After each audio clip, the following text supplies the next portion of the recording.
Hi there, my name is Mike. I'm a former Naval Reactors engineer who joined the NUPOC program back in 2014, and I've been doing this NUPOC video study guide pretty much since that time, since 2014, I think.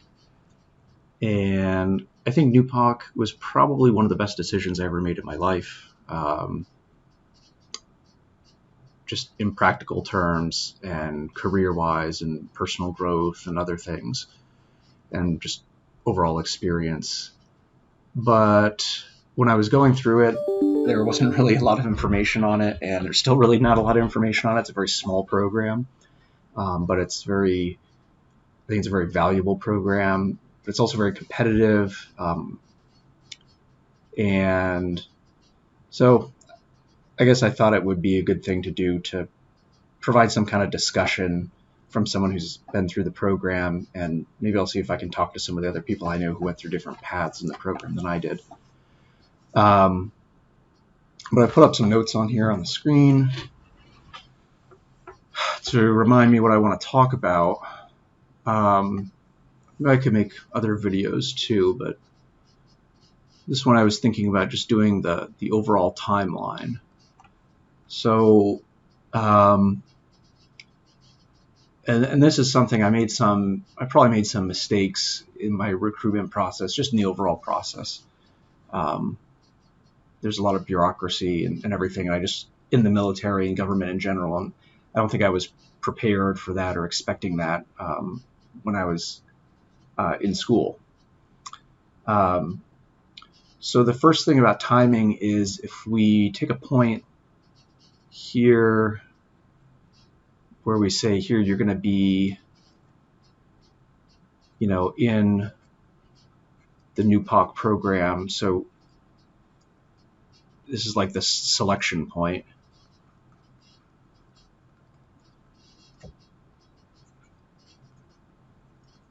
I think there's probably, so you could still be in school here.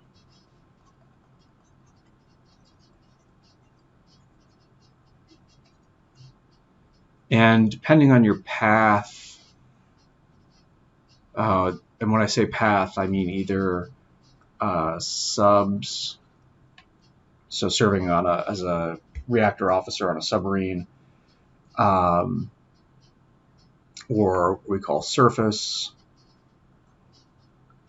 So same thing, but on an aircraft carrier. And then you have instructors. So these will be teaching other nuclear Navy students, enlisted and officer, at the Nuclear Power School in Charleston, South Carolina. And then you have the engineers,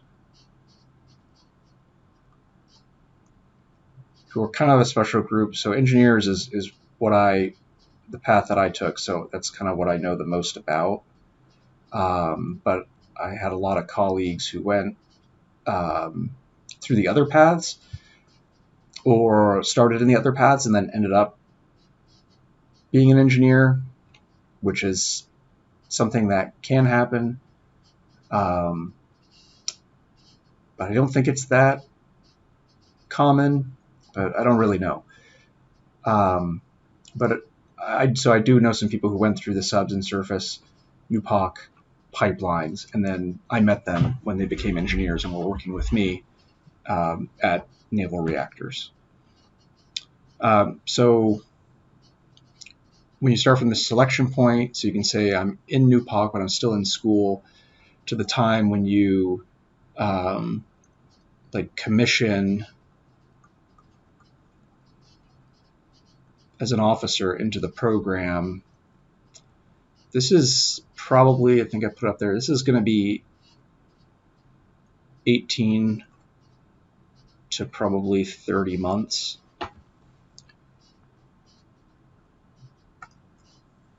Change this.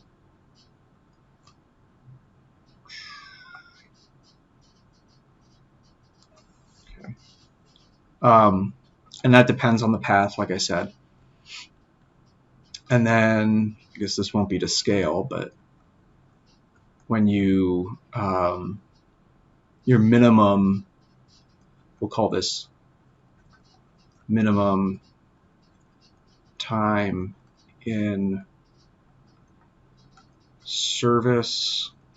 I think that also depends on the path. I'm not 100% sure, but I think there is a slightly longer commitment, minimum commitment for engineers. I think that was the case when I was in the recruitment pipeline, but I don't remember. That might not be true nowadays. It should be easy to look up or ask your recruiter about, but I think it was like 4 years minimum for subsurface and instructors, and then 5 years minimum for engineers. And I think that's probably because there is more, you'll spend more of your time in service.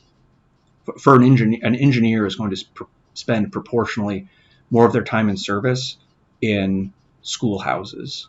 So in like training, classes on designing reactors and all these things. So I think they add an additional year just so they can recoup their investment in you.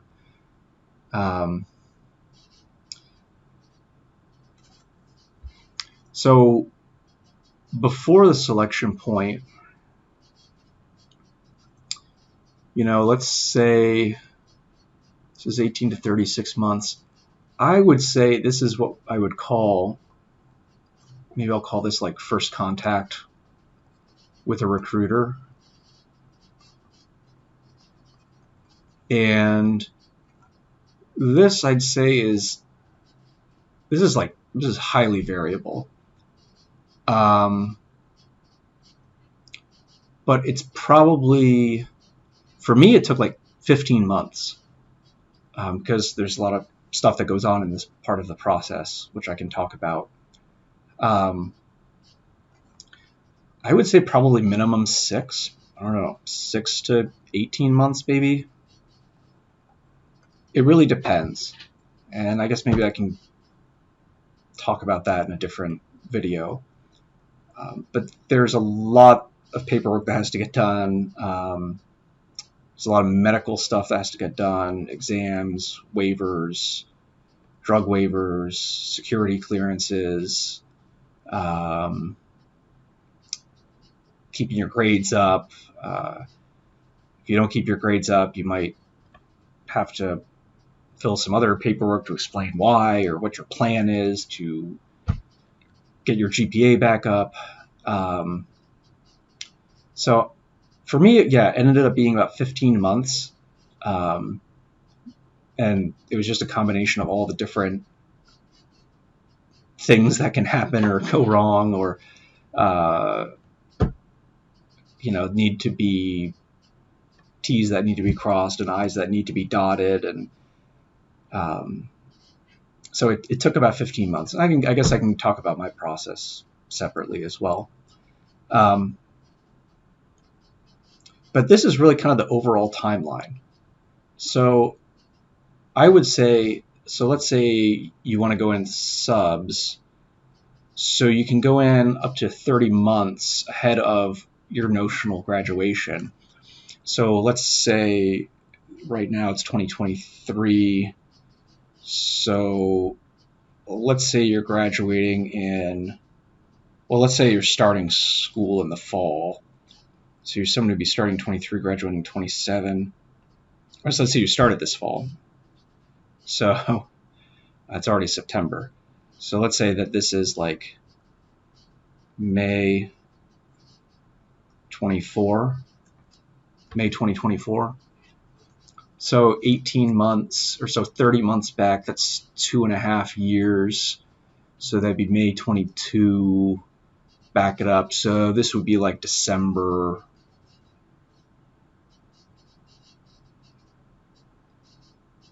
I screwed this up. Sorry, this is supposed to be 27.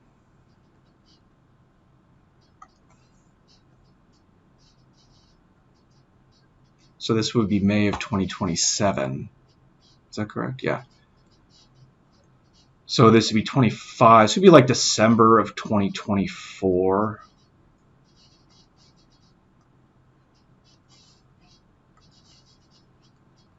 So this would be December of 24, let's say. So that's the earliest. And so if I go back 18 months, that's another year, so that would be December 23. So that's pretty much like now. I guess that makes sense, because 30 plus 18, that'd be 48 months, which is 4 years, which is about a 4-year degree. So so I'd say, I don't know, I would say probably sometime in your first year of school,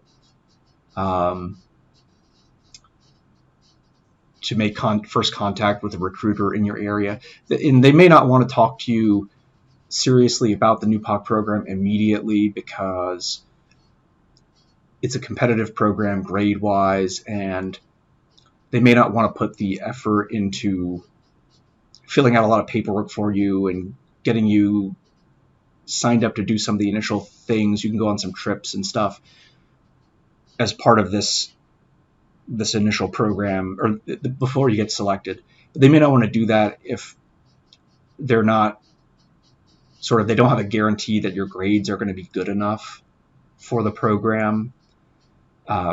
So I would say maybe talk to them, because you can at least let them know you're interested.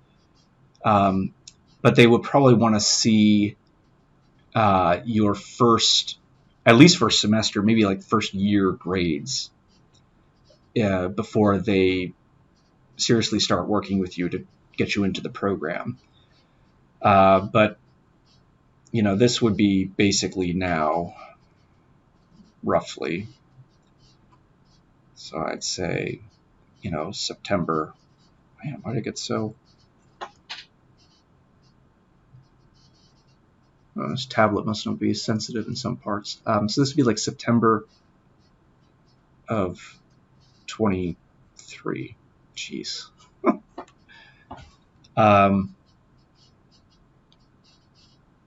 So it takes a while, but I think it's worth it. It was kind of a hassle in this initial part, and then this part was actually kind of easy, and then there's a lot of other stuff to deal with in these programs, obviously, once you're in the military and serving. But I think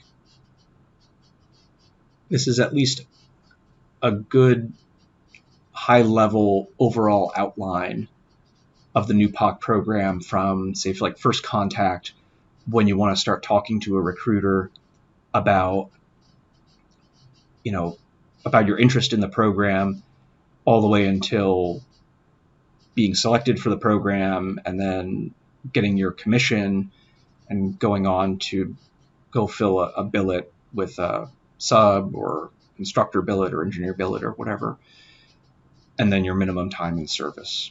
So that's all I wanted to say about this stuff. Thank you.